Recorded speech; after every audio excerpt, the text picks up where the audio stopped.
Michael Render, AKA Killer Mike, is being blamed for Stacey Abrams' loss in this second showdown between her and Kemp. So the rematch between Abrams and Kemp was 4 years in the making. It was a hard-fought battle, and Georgia voters have decided once again to stick with Kemp. Let's revisit some of those highlights from this race. So Governor Brian Kemp had been seen as the favorite in the race for months, with Abrams unable to capture the momentum she experienced in 2018 and hampered by broader voter discontent with Democratic control of Washington.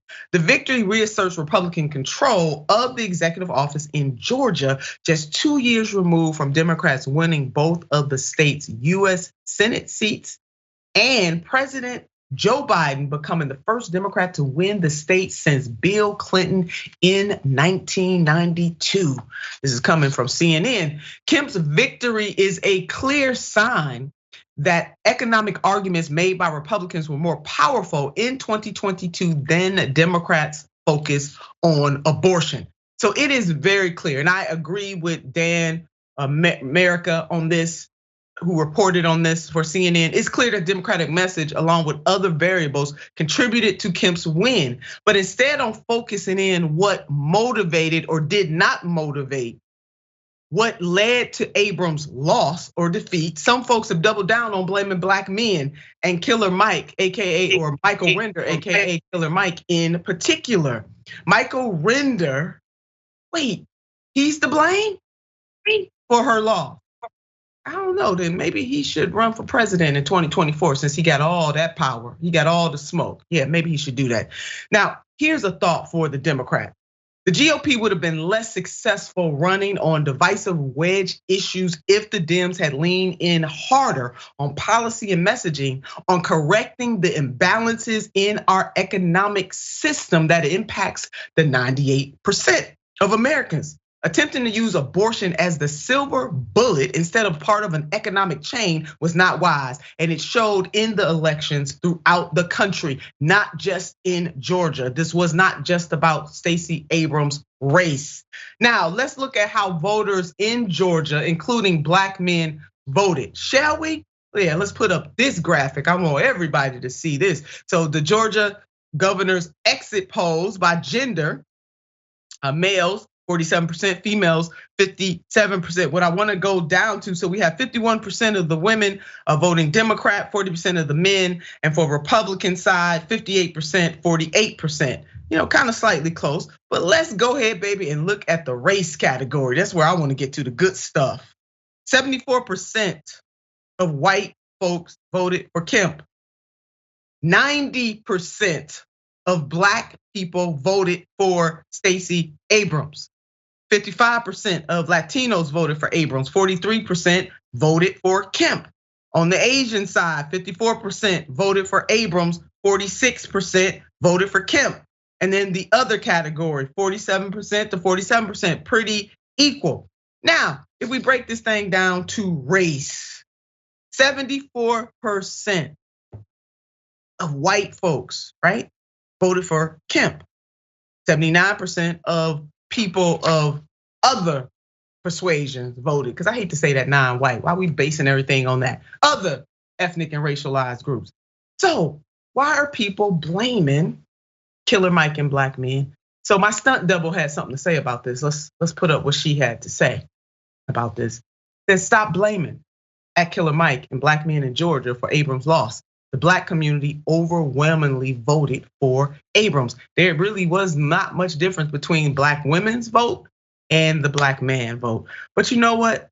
Michael Harriet laid this thing out. Let's go ahead and put this up. According to exit polls, Abrams had more support from black men than Dems had nationwide. In fact, if every single black male Kemp voter had voted for Abrams instead, she still would have lost. Turns out the black male voter problem was a lie.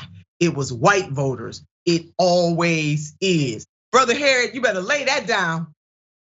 Mic drop. Really ain't much more to say, but I am gonna keep going on this. laid it out. Let's see what Teslin Figaro had to say about this. She laid it out as well. She said, so y'all rather blame Killer Mike instead of the GOP that invested in 30 GOTV centers with over 20 targeted just in the Latino community, plus Biden, Obama et al. Endorsed Stacey Abrams. So according to y'all, Killer Mike forced millions to vote for Kemp and has more power than Obama. Oh yeah, inquiring minds want to know. And as I said before, baby, if that is the reality, run, Michael, run in 2024 because you are powerful indeed.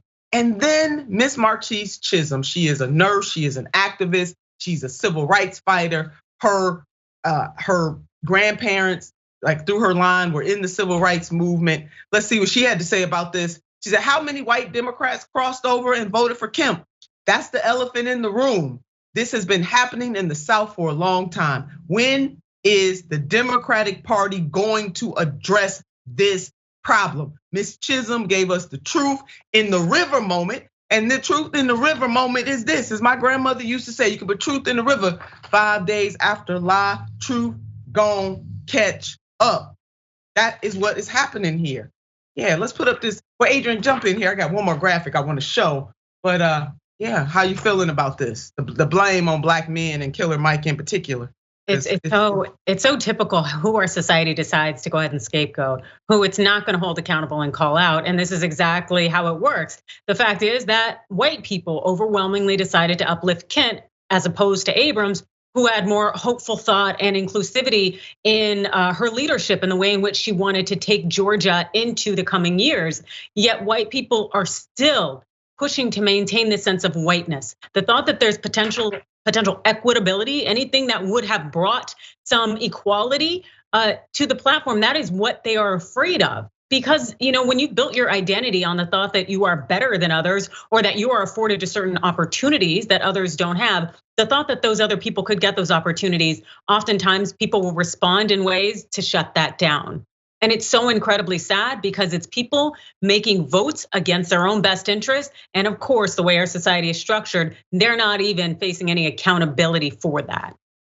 None at all, because go ahead, just blame black voters for the felons. Let's go back. I want to go down memory lane just for a minute. Let's go back to 2016 because the same patterns, Adrienne, is the same, where black folks overwhelmingly came out, did the daggone thing, but our other sisters and brothers went a different way. So here we go. In the 2016 presidential election demographic, this is coming from BBC News. We got 58% of white people voted for Trump, 8% black. On the Hispanic side, 29% voted for Trump. Asian side, 29%. The other, 37%. As we can see, overwhelmingly, just like in the Kemp race, put the blame where it belongs. For Kemp winning re-election and also for Donald J. Trump being the president of this country once upon a time, that blame is certainly not on the black community. And one more graph before we leave, just for fun. Are you female, are you male, or are you female? This is the Donald Trump versus President Biden now. Male, 53%. Female, 42%. Now the kicker, the sweet stuff, or maybe it's a little sour. Here, what is your racial or ethnic heritage? 58% white, right? We see that, y'all see that in real time? Black folks overwhelmingly, 87%. Hispanic community overwhelmingly 65%, Asian community 61%, people in the other category 55%. So we can see that people of color, the coalition, voted overwhelmingly for Biden versus our white sisters and brothers. I often talk about, Adrienne, my staff, one of my staffers reminded me, I always talk about the black people need to have a family meeting. Look like white folks need to have a family meeting too. Yep, absolutely. We got to decide what kind of country we want to live in. So the moral of the story here, stop blaming black men. They came out to vote, they did the daggone thing, and for the love of God, stop blaming Michael Render for the loss in the state of Georgia. The Democratic Party needs to look in the mirror, look at how you ran the race. Whether or not you reached out to Black men and their needs, obviously they still voted anyhow. So stop blaming them. And Michael, run, 2024. I'm expecting it because you are all powerful.